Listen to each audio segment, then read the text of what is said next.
Hi, everyone. It's BethAnn Rosica and Clarice Schillinger. We are the moms in the middle. And today's podcast is going to talk about another education topic related to some things that have been in the news in the last week or two. Two significant developments. One, we're going to get into the details of the PSSA scores in Pennsylvania from this year. And two, there's a really interesting study that's out from Stanford University that looks at the differences in brain activity with kids pre and post COVID. There were some very significant findings about the thickness of the brain and also related to the age of the brain as an adolescent. And Clarice and I are going to drill down and talk about this today. It is unclear whether these impacts are permanent or temporary, but we think that this is really significant that on top of all the mental health issues, the academic learning loss, we are now also seeing physical impacts to our children that may be irreversible. And the devastation of the lockdowns and the school closures just continues. And I really fear that it's just the tip of the iceberg. Clarice, why don't you talk a little bit about what you learned at looking at this study? Yeah, so when you brought up this study to me a few days ago over the weekend, I said, yeah, the study has actually consumed my whole weekend because the title of it really struck me. And I thought, my goodness, it even physically affected the brains of our children at these lockdowns and isolation, all the things that our kids went through. And one of the quotes from the professor that conducted this study, and this study started in 2019 to already look at the severe effects that our adolescents have been going through with depression and anxiety. That was the reason the professors even put together this group. So that was in 2019, before even the pandemic. So he goes to say, after looking at our data compared to adolescents before the pandemic and adolescents after the pandemic shutdowns, not only had more severe mental health problems, but also had a more advanced brain. And as I read through the study, it says that the average that they think that the brain has advanced before the actual age of the child is around 2 years. But the study did go on to say that what does this look like if this is a permanent uh, form that the brain has taken, always being advanced 2 years in age of the brain? What does that look like when these children are 70 or 80 years old? And these professors and scientists, doctors, all of them that are performing this study are really intrigued that this kind of lockdown has actually altered the brain physically, and it's really concerning and makes me think of my own children and all the children that we've come across over the past few years and what this actually is going to do to them. Well, and what's even more interesting, as you know, my background in human services, I've worked with kids from the inner cities, from very violent neighborhoods. We know how violent the city of Philadelphia is right now. And there's been long amounts of research about the impacts of prolonged exposures to violence and severe adversity that also impacts brain activity and brain functioning. So our kids who are living in these, horrific situations in violent areas not only have the impact of that situation, but then you have the lockdowns and the closures on top of that. And I really worry about those kids and what the long-term impacts are for them and what we may or may not be able to do to address those issues.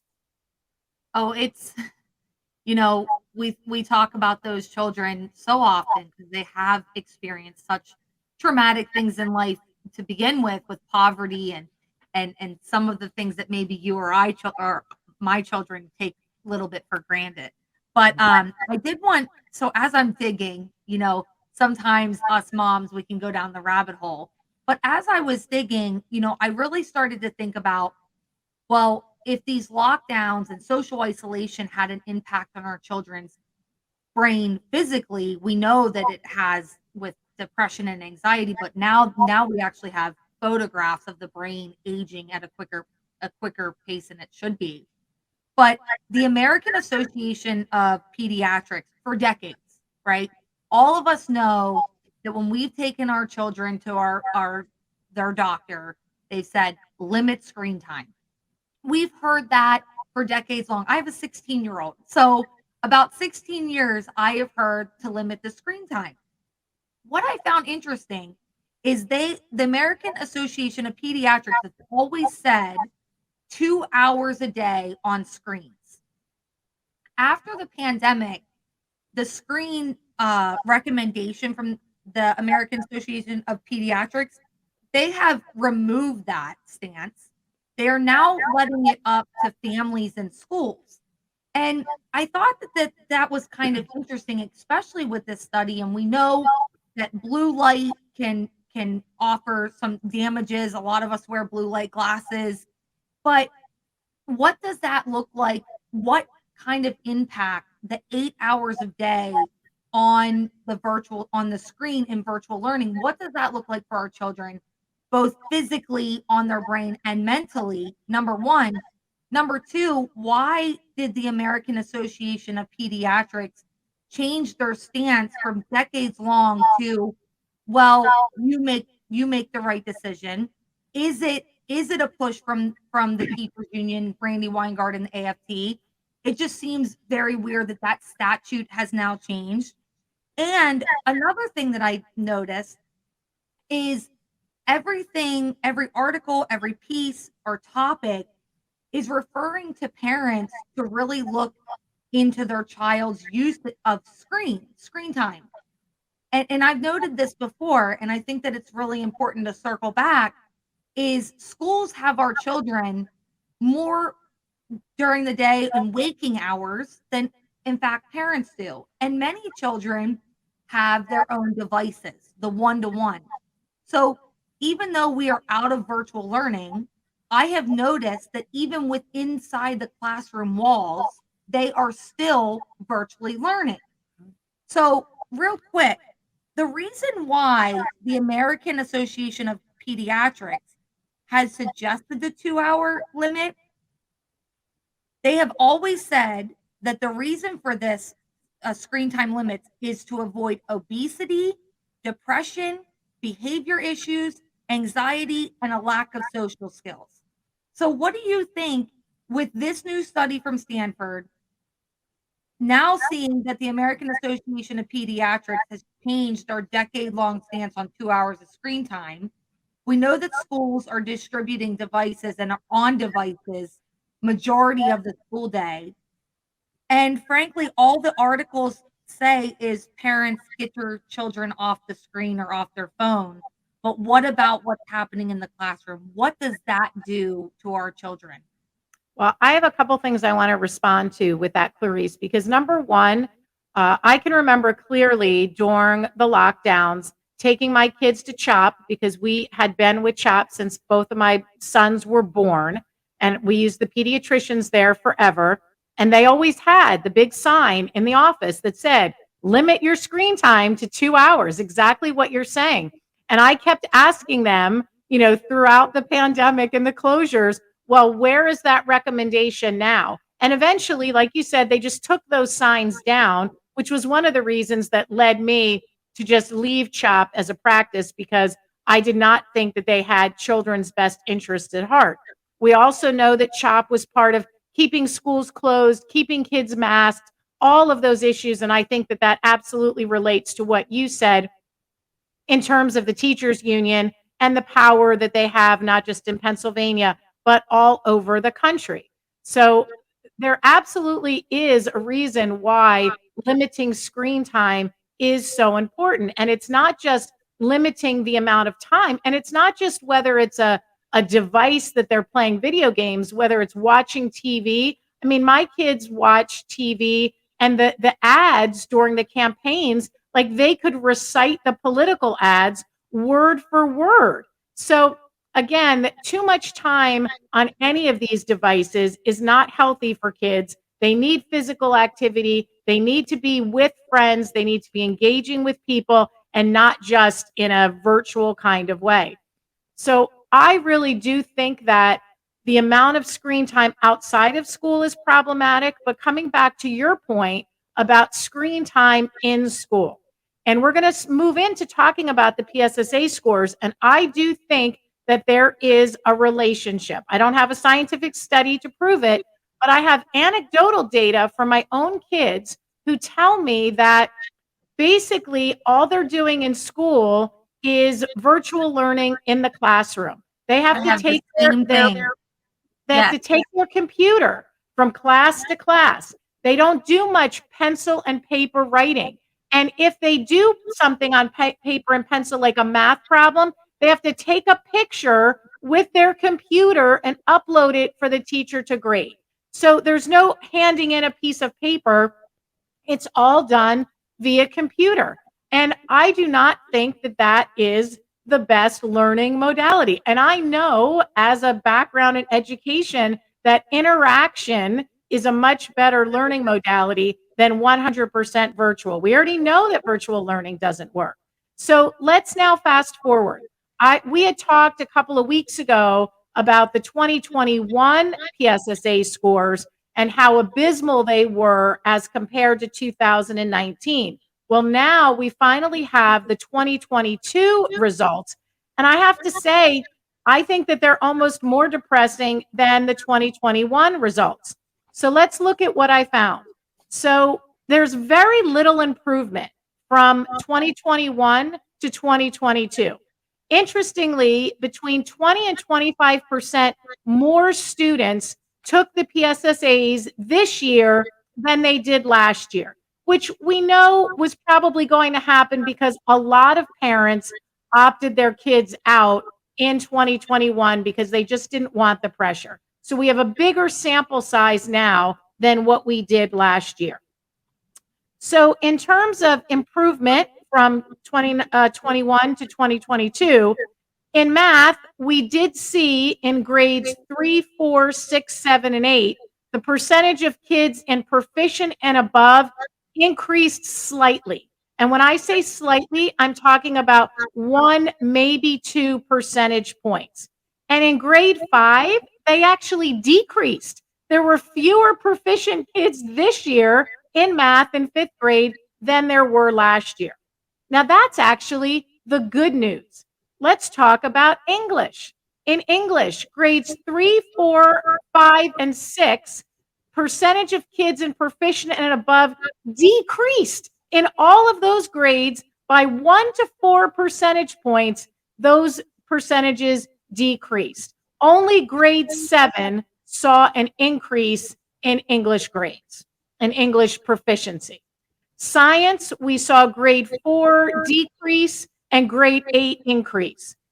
Overall, the results are abysmal. So forget about even the improvement from year to year. Let's just look at our Commonwealth and where our kids are in terms of proficiency. Now, again, I've talked about this. I am not a huge believer in standardized testing or the PSSAs. However, right now, this is our only measure to be able to determine where our kids were prior to COVID and where they are now. So let's look at this. In English, overall, over all the grades that take the PSSAs, only 54.5% of students in our Commonwealth are proficient or above in English. 54, that's like barely half of the students across our Commonwealth. And here's the number that I really want people to remember, because this is what is even more concerning to me. The Department of Education classifies students as historically underperforming. These are the kids who are always really far behind. So these are a lot of our low income and some of our minority students. These are a lot of our kids in Philadelphia. So the overall number for the state was 54.5% overall. For historically underperforming kids in English, only 36.5% of them are at proficient or above. 36.5.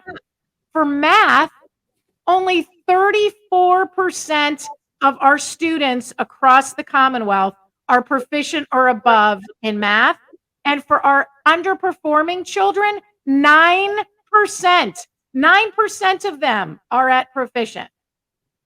So this is to me a travesty. And, all these people that talk about us being selfish and mean and wanting people to die during the school closures when we advocated to reopen schools. This is what we predicted. And I have never been more upset to be right about anything in my life because, as you and I talk about, Clarice, we're working hard to get our kids back on track, and we're confident that we'll get them there. But I am really, really worried about the rest of our Commonwealth and the rest of our kids, particularly our poor and some of our minority kids. Well, it's as if they have no chance. They have no way to escape. They have no path to success. And that's really what bothers me the most. I was doing some quick math and just to put in perspective, like some of these numbers that you talk about in percentages, let's talk about like 250,000 students right now in Pennsylvania are not proficient in English. 250,000, and that's probably a higher number. I'm doing quick math, right? But like that's 250,000 individuals that are not proficient in English. And for me, I always say, the education is the key to success. Education is the key to the American dream. Education is the key to lowering crime. It is about giving people purpose. It's what is so scary to me is what does the future look like for these children that are not proficient, that don't feel confident in their education? What does their future look like? Does it look like going to the streets? Does it look like poverty again, without breaking a cycle? What does it look like for these children after what they've been through? We now know that their brains are physically affected. They've been mentally affected. And now we have an education system, and frankly, really have had such a decline in these past few years, even a little bit before the pandemic, of our education system that is failing our students.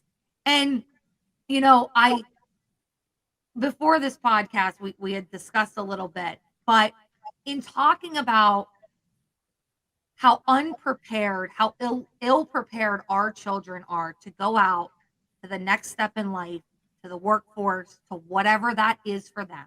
They are obviously not prepared from the data that we have. Scientific data, along with the PSSA data, which I don't particularly love either, but data right now is data to look at. Why are schools so focused on the wrong issue? Why are they so focused on pushing radical agendas instead of reading, writing, and arithmetic? And I was hoping that you'll share the story that happened in Chester County where you reside. I'm in Montgomery County. But, being close to moms like yourself and people that are affected by, my children have also been affected by some of this radical curriculum, radical behavior. And I feel like parents are sitting at home scratching their heads and saying, why? I need you to do one thing. I pay my school taxes for you to teach reading, writing, and arithmetic. That's what I need you to do. What is this radicalization? Share your story about what's happening in Chester. Sure. So unfortunately, we found out here in Chester County, multiple school districts are sending field trips to a theater called the People's Light Theater in Malvern, Pennsylvania, to see a show, Alice in Wonderland. Well, we would all think that Alice in Wonderland at a holiday time, it was a pantomime. Sounds like a fun, entertaining, maybe slightly educational introduction to the arts for kids who have never seen live theater. Well, we find out that when the kids get to the theater, they're all forced to mask because that's the theater's policy that all the children have to mask. Parents were not informed ahead of time.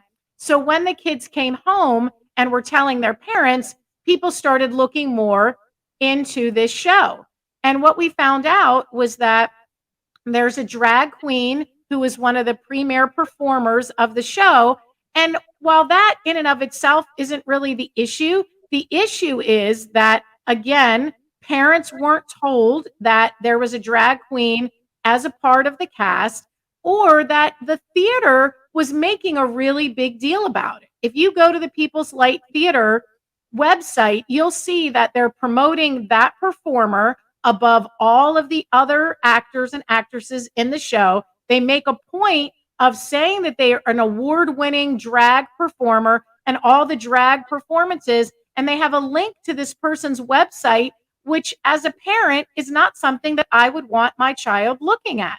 So, to me, this was very, very concerning. And it didn't just happen in my school district in Westchester. It happened in Downingtown, in Tredyffrin Easttown, in Coatesville. Multiple school districts are sending their kids to this field trip, and parents are really upset because here, on the one hand, we have all these academic deficits, we have all of these mental health issues, and now we're sending kids to a show that we're not even properly informing parents what to expect. And listen, maybe there are parents that are fine with their kids going, and that's great.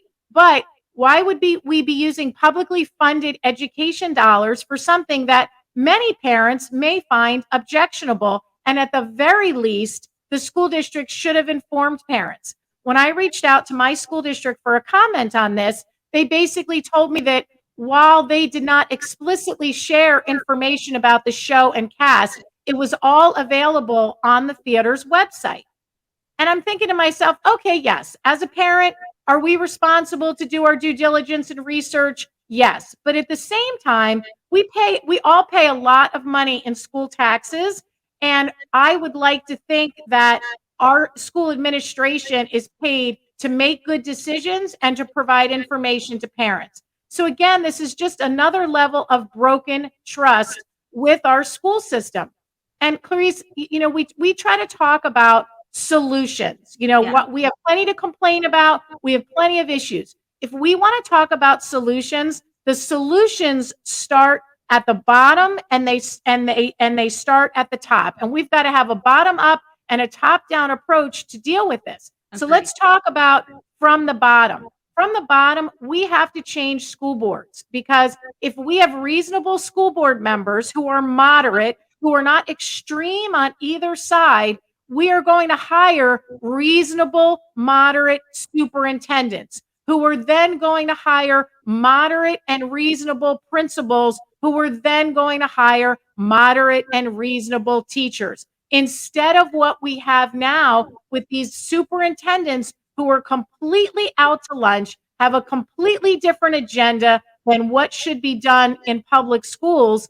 And if you can change the superintendent, you can change the culture. So that's the bottom up. You talk about from the top down. Top down, it's simple. It's curriculum transparency, right? It's holding every single school accountable. There's 500 public schools in Pennsylvania. Governor Wolf did veto that bill for curriculum transparency, which, for the life of me, I don't understand. If right to knows or freedom of information acts are accessible to people to be able to get public knowledge, public schools are funded by public taxpayer dollars, in which curriculum should be transparent. To the permission slips differed in Chester, in each school district, of what information each school gave out to parents. So frankly, some parents didn't even have the resources to do their own due diligence, first and foremost. So I encourage legislators, truly, with what we have spoke about this podcast, BethAnn, we have gone through physical effects on the child's brain, mental effects, failing grades, not proficient. Now, drag queen theater shows that were never told to by parents. The mask requirements for children who have mask exemptions. All this stuff has happened, and it feels almost like an avalanche. Mhm. There's two things: curriculum transparency must be passed. And 520.1 of the school code that says that schools can be closed for up to 4 years in Pennsylvania must be changed. Those two things at a top level would make a world of difference within our education system in Pennsylvania. I also echo then on the local level, bottom up with school boards. Absolutely. So, we're getting ready. 2023 is a school board election year in Pennsylvania. So we really encourage parents to get involved, consider running for school board, supporting and getting behind candidates who are willing to run.